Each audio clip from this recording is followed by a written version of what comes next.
Cari fratelli e sorelle, buongiorno.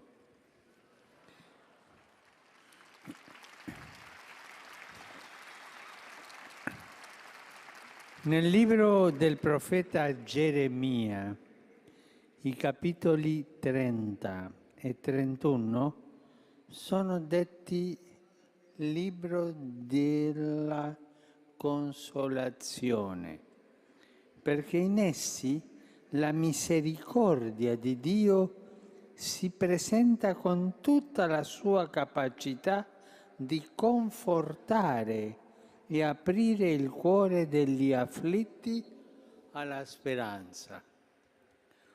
Oggi vogliamo anche noi ascoltare questo messaggio di consolazione. Geremia si rivolge agli israeliti che sono stati deportati in terra straniera e preannuncia il ritorno in patria. Questo rientro è segno dell'amore infinito di Dio Padre, che non abbandona i suoi figli, ma se ne prende cura e li salva. L'esilio era stata un'esperienza devastante per Israele. La fede aveva vacillato perché in terra straniera, senza il Tempio, senza il culto, dopo aver visto il paese distrutto, era difficile continuare a credere alla bontà del Signore. Ma mi viene il pensiero della vicina Albania e come dopo tanta persecuzione e distruzione è riuscita a alzarsi nella dignità e nella fede. Così avevano sofferto gli israeliti nell'esilio. Anche noi possiamo vivere a volte una sorta di esilio quando la solitudine, la sofferenza, la morte ci fanno pensare di essere stati abbandonati da Dio. Quante volte abbiamo sentito questa parola? Dio si è dimenticato di me. Tante volte persone che soffrono e si sentono abbandonati. E quanti nostri fratelli invece stanno vivendo in questo tempo una reale e drammatica situazione di esilio, lontani dalla loro patria, con negli occhi ancora le macerie delle loro casse, nel cuore la paura e spesso purtroppo il dolore per la perdita delle persone care. In questi casi uno può chiedersi dov'è Dio?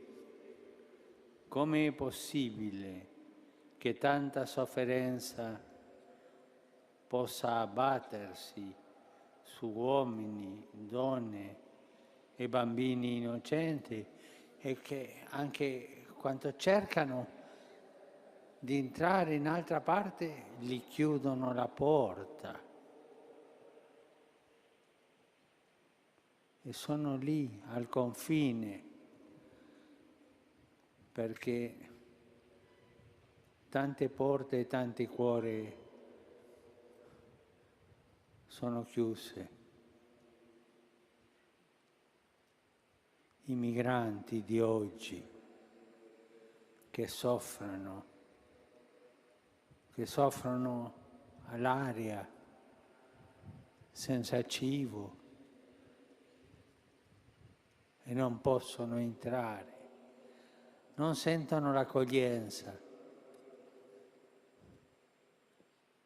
A me piace tanto sentire quando vedo le nazioni, i governanti che aprono il cuore e aprono le porte.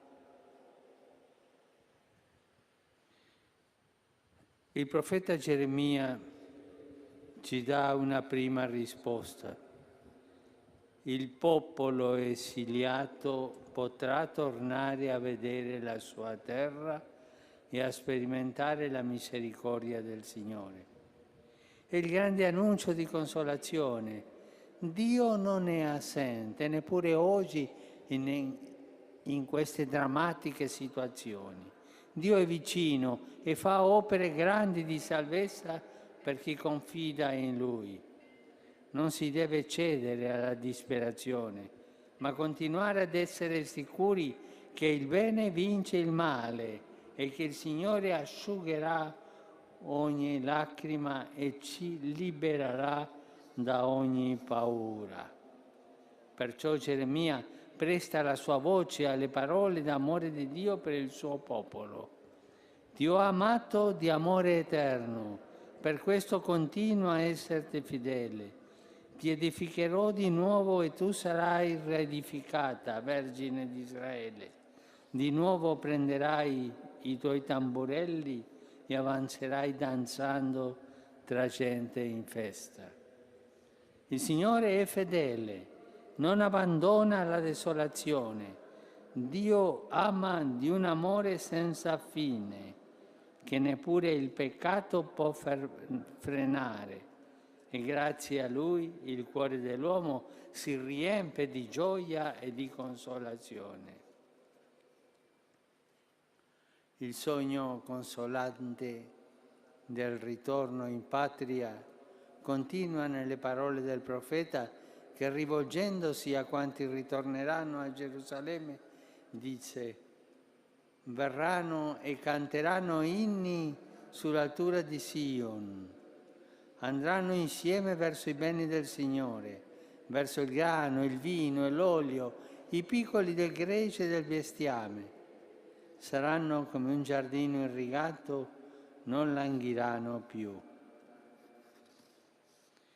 Nella gioia e nella riconoscenza gli esuli torneranno a Sion, salendo sul monte santo verso la casa di Dio, e così potranno di nuovo innalzare inni e preghiere al Signore che li ha liberati.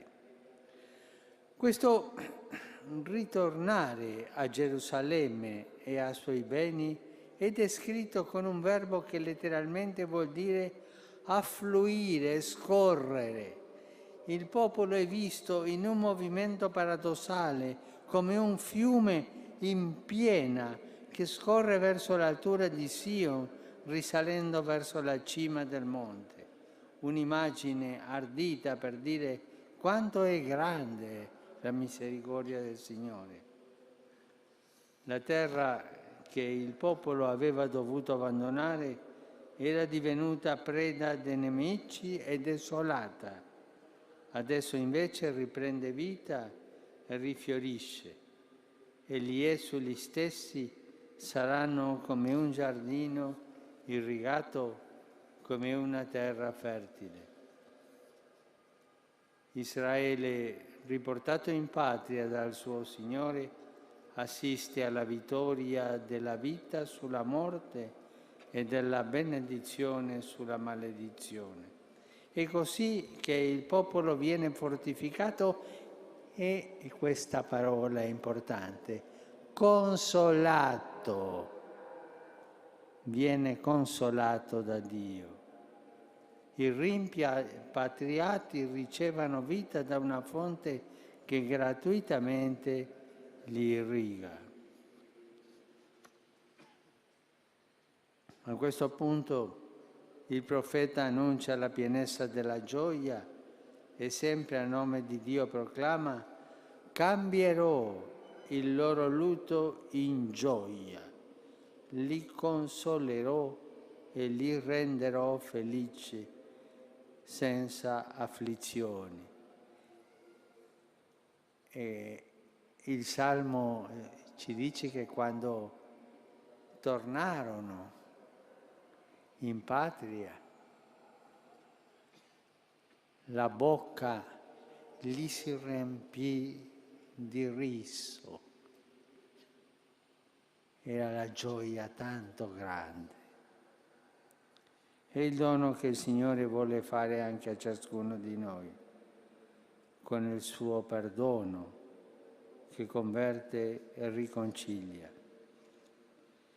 Il profeta Geremia ci ha dato l'annuncio, presentando il ritorno degli esiliati come un grande simbolo della consolazione data al cuore che si converte. Il Signore Gesù, da parte sua, ha portato a compimento questo messaggio del profeta.